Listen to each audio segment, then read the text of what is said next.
Broadcasting Network broadcasting station is now signing in. For today's headlines for international news. The first American cardinal has been elected as a new pope. Peace talks between Ukraine to Russia. The U.S. has no expectation of the breakthrough. The UK economy grew by 0.7%, outpacing all of G7 nations in the first quarter. Guinness World Record for the fastest pass-out club solving robot strawberry students. Eradicating polio in the Middle East and preventing malaria in Asian countries. And for today's headline for local news, Government Mayo patuloy serbisyo sa tama at maayos para sa South Cotabato. Free hospitalization program in South Cotabato earns praises from netizens. 20 kilo per rice meat for human consumption. Mid-year bonus for government employees starting on May 15. Drug offenders in South Cotabato will come Balangay Screening with open arms. Broadcasting live now all over the Philippines, From Luzon, Visayas, and Mindanao, and over the reach of our network, to deliver only the truth, to give voices to justice, to go beyond the limits. without fear and no biases. This is Kristine Fe, Pagota, This is Sarabia. delivering you the latest and the hottest news all over the globe. We are watching you 24/7. This is Alexian Broadcasting Network, now signing in. For international news, a momentous event for Catholic Church in the United States history has been made. Cardinal Robert Prevost, a 69-year-old from Chicago, was elected as Pope Leo XIV, the first American pontiff. Let's go live to Paish Monterola, who's on the scene. Ish. After 2 days of intensive deliberation, the Papal Conclave has concluded. A new pope has been chosen. On Thursday, May 8, 2025, a white smoke emerged from the chimney of the Sistine Chapel, signaling the election of Cardinal Robert Prevost as Pope Leo XIV. This marks a truly momentous occasion, the first time an American has been chosen to lead the Catholic Church. Pope Leo XIV brings an extensive experience, having served as a missionary in South America and held leadership positions within the Vatican. His election has been met with global celebration. His background suggests a papacy focused on unity, compassion, and addressing the global challenges. World leaders have already expressing their eagerness to work with the new Pope on pressing global issues. Many believe Pope Leo XIV will build upon the progressive reforms initiated by Pope Francis. While his American origins are historic, it's crucial to remember that he's not just an American Pope, but a global leader chosen to lead the Catholic Church. From the Vatican City, this is Monterola reporting for Alexian Broadcasting Network. For political news, calls for a breakthrough in Ukraine, conflict occurring as peace talks is scheduled for today and Istanbul failed to materialize. We will give it Famidah and give for the latest. The U.S. is expressing low expectation for any significant progress in the upcoming Ukraine peace talks, according to Secretary of State Marco Rubio. While Ukrainian President Zelensky is sending his defense minister to Istanbul for negotiation on Friday, his voiced skepticism, stating that Russia is in serious about Ukraine talks. The planned meeting between Ukrainian and Russian representatives never took place. Zelensky says this symbolic gesture is out of respect for President Erdogan of Turkey and President Trump of the United States.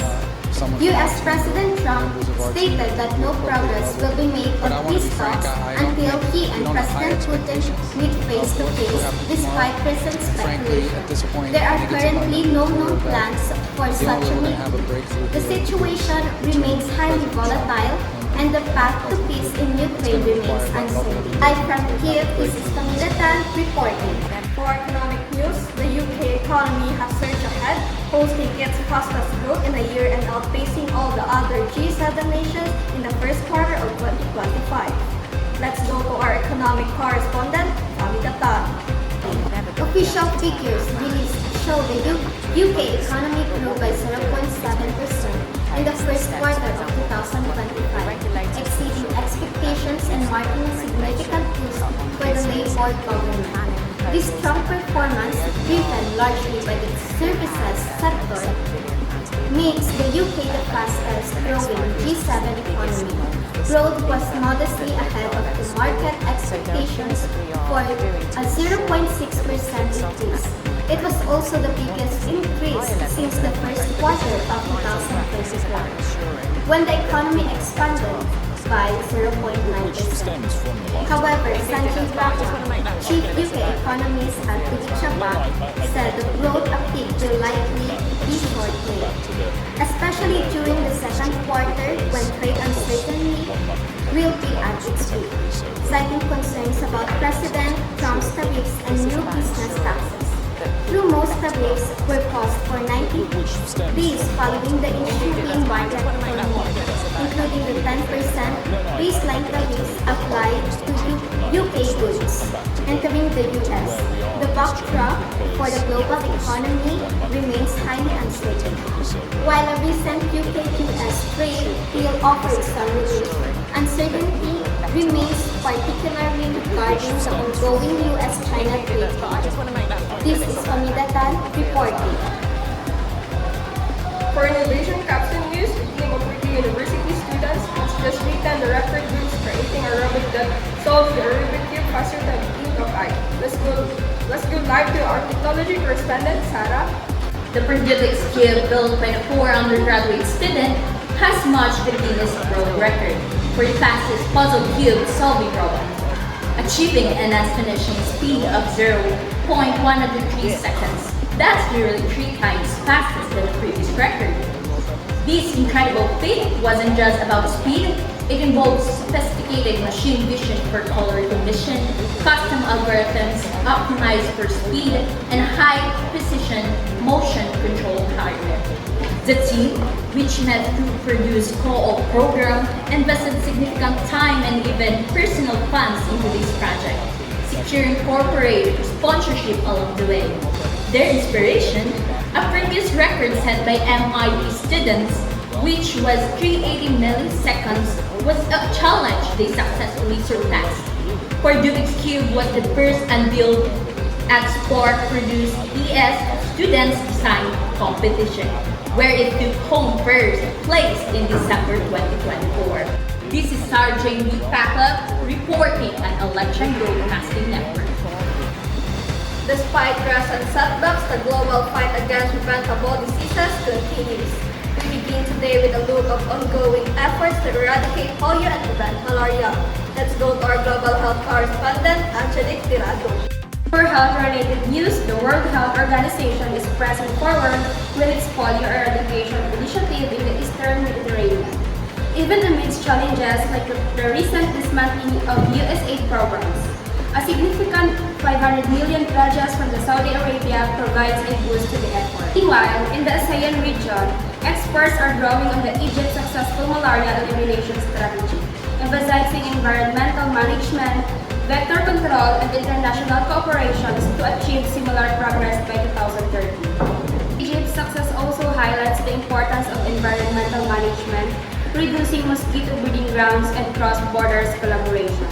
However, ASEAN faces unique geographic and infrastructural challenges, particularly in countries like Indonesia and Myanmar. The path to malaria elimination in ASEAN also requires continued investment in surveillance, innovative vector control methods, and strong regional cooperation. These crucial battles against preventable disease highlights both the progress being made and the persistent challenges that remain. This is Angelique Tirado reporting the Alexian Broadcasting Network. For political news, at News Nationwide, because following the arrest of former President Duterte, political stability remains a key concern. Let's go live to our field reporter, Luzzie. Thank you, Alnie. Here in South Cotabato, Governor Tamayo, also the national president of the Partido Federal ng Pilipinas, has issued a strong call for unity and vigilance against misinformation. Speaking at the Monday Convocation program, he emphasized the importance of continuing public service irrespective of the political climate. He stressed that his priority remains the welfare of his constituents and the sustained development of the province. Governor Tamayo directly addressed concerns about the spreading of false information online, urging South Cotabateños to be discerning consumers of news, particularly on social media. He warned against the divisive effects on fake news, highlighting the need for unity and collaboration in addressing the challenges facing the nation. He reiterated his commitment of federalism, good governance, and inclusive leadership. From South Cotabato, this is Luzzie Marcera reporting for Alexian Broadcasting Network. Today, we hear a heartwarming story from South Cotabato where a governor's commitment to his people is changing lives. Governor Tirado Jr.'s free hospitalization and education program are receiving widespread praise, transforming access to healthcare and education. Let's go live to our field reporter, Sudaw in South Cotabato. Cherry. The success of Governor Tamayo's initiatives is undeniable. Thousands of South Cotabateños have benefited from completely free hospital admissions, treatment, and essential healthcare services. Social media is overflowing with testimonials from grateful residents. One resident shared her story of being admitted to the provincial hospital for dengue, receiving treatment completely free of charge. Another described her family's relief at not having to pay a 1.3 million peso bill after 64 days in the ICU. These stories highlight the profound impact of this program on individuals and families. This comprehensive approach has even reached indigenous peoples' communities, providing access to healthcare and education that was not previously unattainable. Governor Tamayo is working to institutionalize this program, ensuring their sustainability for future generations. His commitment to transparency and good governance has earned him the respect and admiration of the people of South Cotabato. This model of public service is inspiring calls of similar initiatives across the Philippines. The people of South Cotabato are seeing real change, and their gratitude is evident. Reporting live from South Cotabato, I am Sudaw reporting for Alexian Broadcasting Network. For today's agricultural news, the Department of Agriculture is assuring the public that its 20 pesos per kilo of rice program is providing good quality rice to vulnerable Filipinos. The program launched recently is already providing popular but faces some logistical challenges. Let's go live to our field reporter, Allyssa Navarro, who is at the Diwa Center. Allyssa? Thank you, Alnie. Here at this Kadiwa Center, the line are long, but the mood is positive. The 20 pesos rice program aimed at helping low-income families is proving to be a much-needed lifeline. Department of Agriculture Assistant Secretary Genevieve Velicaria Guevara assures us that the rice sourced from the National Food Authority undergoes quality control checks before distribution. She says it's comparable to the previously sold 29 pesos rice. The program currently serves indigents, senior citizens, sole parents, and persons with disabilities with a limit of 30 kilos per beneficiary per month. While the initial rollout has been successful, with rice supplies often selling out within hours, the Department of Agriculture plans to establish a central hub to improve distribution efficiency. Despite these challenges, Assistant Secretary Velicaria assures the public that the NFA has sufficient buffer stock to sustain the program. The program is currently operating in 32 Kadiwa stores across Metro Manila, Rizal, and Cebu, with plans to expand more areas soon. The 20 pesos rice program is a significant initiative aimed at ensuring food security for vulnerable Filipinos. This is Allyssa Navarro reporting for Alexian Broadcast Network. Department of Budget and Management has announced release of mid-year bonuses starting on May 15. Let's go live to our reporter, Janna, for more details. Janna. The DBM confirmed that both civilian and military personnel are eligible for this bonus, totaling 63.695 billion. That's 47.587 billion for civilian employee and 16.108 billion for military and uniformed personnel.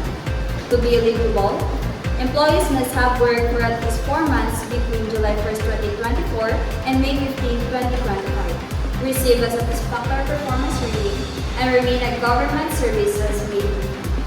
Budget Secretary Amena Pangandaman has urged government agencies to expedite the distribution process. Secretary Pangandaman stressed that DBM released the plans to implementing agencies back in January 2025, ensuring that the money is readily available. This bonus is a significant boost for government employees and expected to provide a welcome financial injection for me.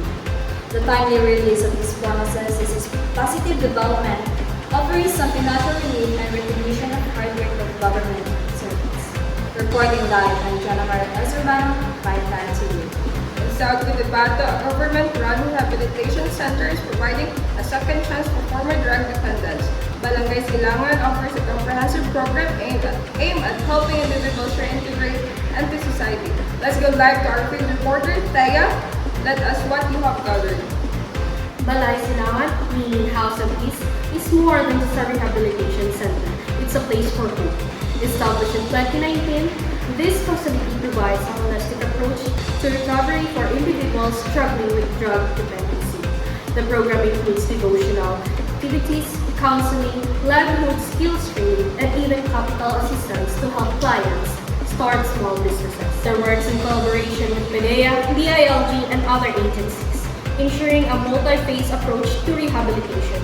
Community Affairs Officer Ray Madras highlights the program's success in providing a second chance, noting significant improvements in clients' physical, health, and family relationships. Currently, Balay Silangan houses 17 inpatients and 8 outpatients, with a total capacity of 40. All services are completely free. Eligibility criteria are in the place to ensure only qualified individuals are admitted, including court referrals and background checks. The center also monitors graduates after their release to support the continued recovery and reintegration into their communities. Balay Silangan is a testament to the power of rehabilitation and community support in helping individuals rebuild their lives. Reporting live from South Cotabato, Thea, Quibuyen. And that's all for our today's hottest and latest news gathered on our patrol. Broadcasting live now all over the Philippines, from Luzon, Visayas, and Mindanao, wherever the reach of our network. To the neighborhood, To give voices to justice, to go beyond the limits, without fear and no biases.